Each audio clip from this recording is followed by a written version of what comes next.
अमित शाह से किया नहीं, उससे इस समय हम गांधी प्रतिमा के पास हैं। 15 अगस्त जल्दी आने वाला है।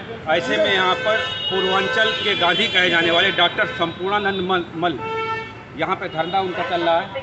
क्या विषय है धरने का, क्यों धरना दे रहे हैं, ये हम जानने का प्रयास करेंगे डॉक्टर संपूर्णानंद मल से। हाँ सर एक मिनट, ये क्यों, क्या वजह है, क्यों धरना दे रहे हैं आप? ये इस जो आपराधिक कृत्य करने वाली सरकार है भारत सरकार, ये हमारे फंडामेंटल राइट, हमारा जीवन आर्टिकल 1 की इसने हमसे छीन लिया है। आटा, चावल, गेहूं, दाल, तेल, चीनी, दवा, दूध, दही पर कोई व्यक्ति बताए जो मेरी आवाज़ सुन रहा है, दुनिया के किसी संहिता में किसी राजा ने और आज़ाद भारत के डेमोक्रेटिक हिस्ट्री में किसी शासक ने पेट पर कर लगाया है? खोल के बताए हमसे। फिर इसने पेट पर कर क्यों लगाया? जीएसटी क्यों लगाया गया पेट के ऊपर? कोई बताए कि पथकर क्यों लगा है? निजी गाड़ियों पर पथकर क्यों?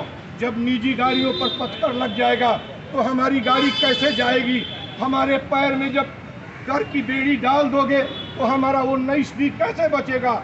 19D में साफ साफ लिखा है कि आज़ादी के साथ हम कहीं भी आ जा सकते हैं, कोई व्यक्ति आ जा सकता है। मंत्री का तो कहना है कि तमाम जो हाईवे बन रहे हैं वो वर्ल्ड बैंक के पैसे से बन रहे हैं। अरे उस गुंडा को छोड़िए, परिवहन मंत्री का, रोडवेज भूतल परिवहन मंत्री का नाम लिए तो खैरियत नहीं है।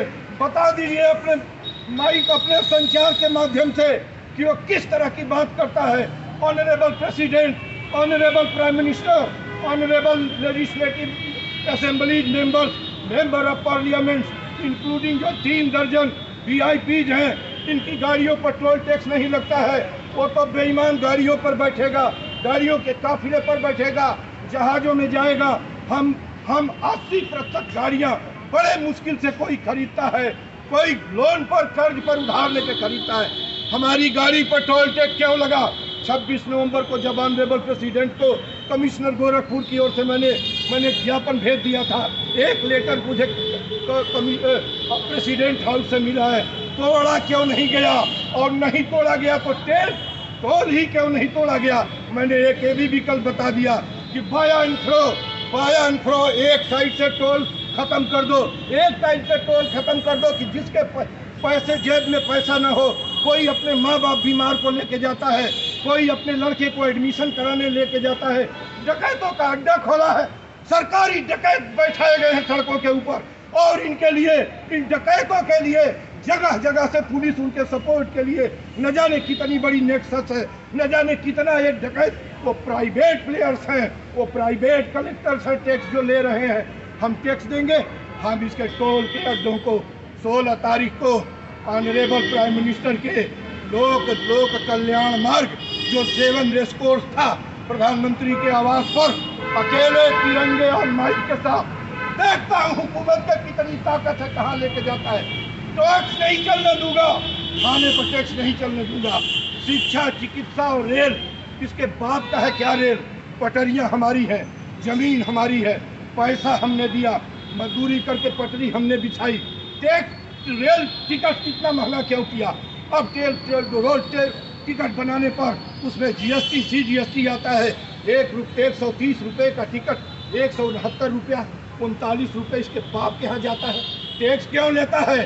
संचार बेसिक साधन, बेसिक नीड है पब्लिक की। और शिक्षा 7,000 की फीस के जगह 29,000 फीस हुई है, 29,000 फीस हुई है। NAP 2020 में इसने बांट दिया शिक्षा को, प्राइवेट और सेल्फ फाइनेंसिंग में कर दिया।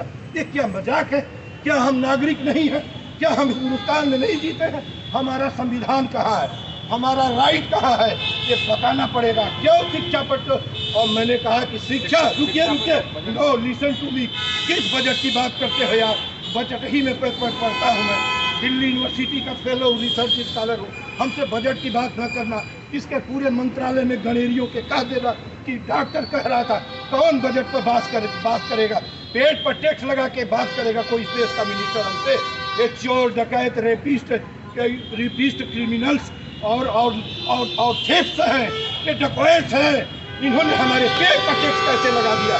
शिक्षा, चिकित्सा फ्री करे, एक समान करे, कलेक्टर का लड़का वहीं पढ़े, गरीब का लड़का भी वहीं पढ़े, एक सिपाही और एक DIG का लड़का अगल बगल स्कूल में पढ़े। गरीब का लड़का पढ़ेगा मिड डे मील सड़ा गला खाना खाने के लिए, और इनके बच्चे पढ़ेंगे DPS और DPS दून में पढ़ेंगे। यही हिंदुस्तान है, यही राइट टू इक्वलिटी है। Where is right to equality? Where is? किससे मांगू? कोई है जो बता दे हमको, और नहीं तो इनसे मुखातिब करा इन बेईमानों से। और चौथी मांग, आप हमें बताइए कि पेंशन क्यों खत्म किया? किस बेईमान ने खत्म किया? आपको पता ही है क्यों खत्म किया। और जब कर्मचारियों का जब 70 साल तक, जब 60 साल तक किसी के कलाई को, किसी के मांस का एग्जॉस्ट कर दीजिएगा, आप उसकी जवानी खा जाइएगा, बुढ़ापे में उसको और उसकी पत्नी कहाँ जाएंगे, किसके पास हाथ फैलाएंगे? पेंशन जानते हैं क्या है? पेंशन का अर्थ होता है प्राण। पेंशन वेतन और तफरी का हिस्सा नहीं है। जब वो बुढ़ा हो जाएगा, आज 2004 से, और उसी अंदर सेम हाउस, सेम फ्लोर में सांसदों और विधायकों के लिए पेंशन किया गया है, और एक नहीं अनेक पेंशन किया गया है। ये क्या हो रहा है इस देश के अंदर? क्यों नहीं पूछती जनता की क्या कर रहे हो?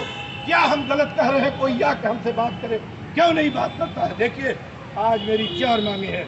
कर और कीमतें ऑनरेबल PM से फिर कह रहा हूँ, शीघ्र वापस कर दीजिए। आटा, चावल, दाल, तेल, चीनी, दवा, सब टैक्स लगा है। 2022 में चंडीगढ़ के GST परिषद की बैठक में GST लगा है। क्यों लगाया आपने? आप चाहते हैं कि GST न लगे? क्यों GST लगेगा यार? हम क्या चाहते हैं? आप नहीं चाहते हैं? पब्लिक आप पहले मैं पूछ रहा हूँ, उतना बताइए क्या चाहते हैं? सभी लोग अनाज नहीं खाते हैं? अनाज नहीं खाते हैं? 80 करोड़ लोग 5 किलो अनाज में अपनी जीवन तलाश रहे हैं। चलो मैं दिखा दूं गरीबी।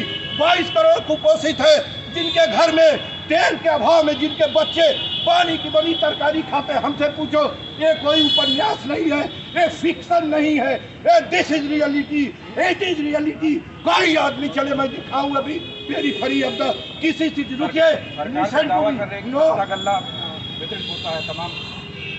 एक चोरों को कह दीजिए नहीं, गल्ला वितरित होता है, पल्ला उसके बाप के यहाँ का गल्ला वितरित होता है। कर क्यों लगाया पेट के ऊपर? पेंशन क्यों खत्म किया? यंग पर रिटायर्ड जो 2004, किस बात के लिए पेंशन क्यों खत्म हुआ?